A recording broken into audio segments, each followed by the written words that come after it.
Is it going to be difficult for Canelo to rebound from this? As you see in the court of public opinion, he has been destroyed. Yeah, but you know what? Fight fans, sports fans even, are a very forgiving bunch. And what might be big headlines today, by tomorrow it's going to be forgotten. So I don't think so.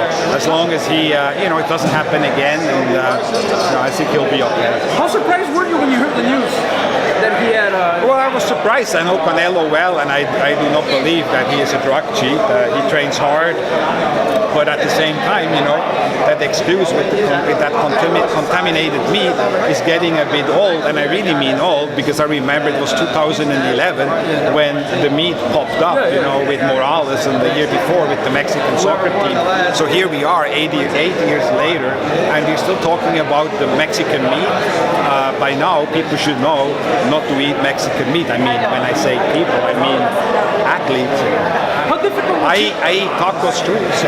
How difficult was dealing with the situation with Morales in 2012 prior to the Danny Garcia fight? Well, it was difficult, because it's sort of like thrown at you and you don't really know, and you try to educate yourself. And the fact is, just shortly before that, the Mexican soccer team had similar issues.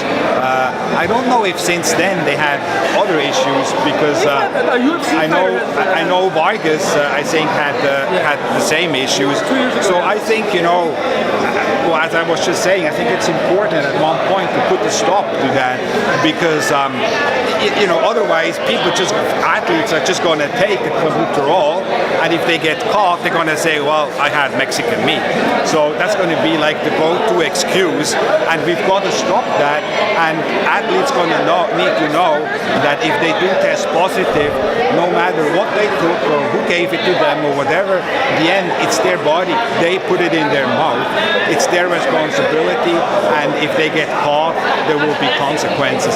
And that Mexican meat story, we're never going to hear about it again. Based off your experience, what percentage of the business is made on September 12th to Golden Boy? Would you say? Well, I think those are two big fights. I mean, these are the two best dates, and I think by missing out on that, you have basically these two dates pretty much carry the year, carry the business. So it's a big impact, no question about it. What percentage would you say? I would say that each one of those events probably makes up 45%. 90%? Yes. I would say you're officially back, man. All the media's around you again, like it was a long time ago, man. Well, with a fight like that, a rematch of one of the most exciting fights I've seen. I remember I was sitting ringside there. I wasn't in the promotion business, but I love those two guys and have promoted most of their fights. These are two truly great guys, two action fighters. You know that you won't see a boring fight. 2,000 punches thrown in the first one. I mean, just unbelievable.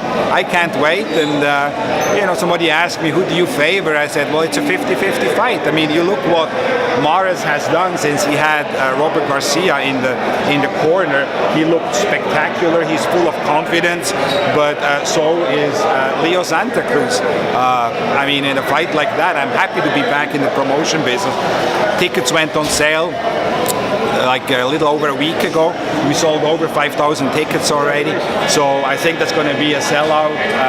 Fight fans are going to respond. It's $50, so I mean, it doesn't get better than that.